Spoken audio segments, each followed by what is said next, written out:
Siyasətin izahlı lüğəti efirdədir. Avropa İttifaqı Ukraynaya 50 milyard avroluq maliyyə yardımı paketi təklif etməyə hazırlaşır. Avropa İttifaqı niyə yaradılıb?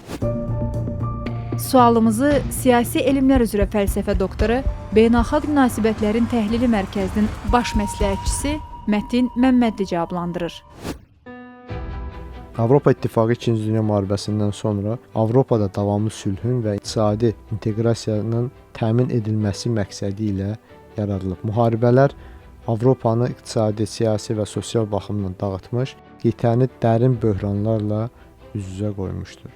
Liderlər müharibələrin təkrarlanmaması üçün ölkələr arasında daha iqtisadi və siyasi əməkdaşlıq sisteminin qurulmasının vacib olduğunu başa düşdülər. Avropa İttifaqının yaranmasının ilkin mərhələsi 1951-ci ildə Avropa Kömür və Polad Birliyinin yaradılması ilə başladı. Bu birlik Almaniya və Fransa arasında kömür və polad sənayesini birgə nəzarət altına almağı nəzərdə tuturdu. Məqsəd bu strateji sənayələrin üzərində nəzarəti ortaq məcraya yönəltmək və müharibə potensialını minimuma endirmək idi. 1957-ci ildə Roma müqaviləsi imzalandı və Avropa İqtisadi Birliyi yaradıldı. Bu birlik Avropa ölkələri arasında ticarət maneələrinin aradan qaldırılması və vahid bazarın qurulması məqsədini daşıyırdı. Zaman keçdikcə birlik iqtisadi əməkdaşlıqdan siyasi və sosial əməkdaşlığa doğru genişləndi. Avropa İttifaqı həm də qitədə demokratik dəyərlərin, insan hüquqlarının və hüquqi dövlət prinsiplərinin qorunmasını təmin etmək məqsədi daşıyırdı.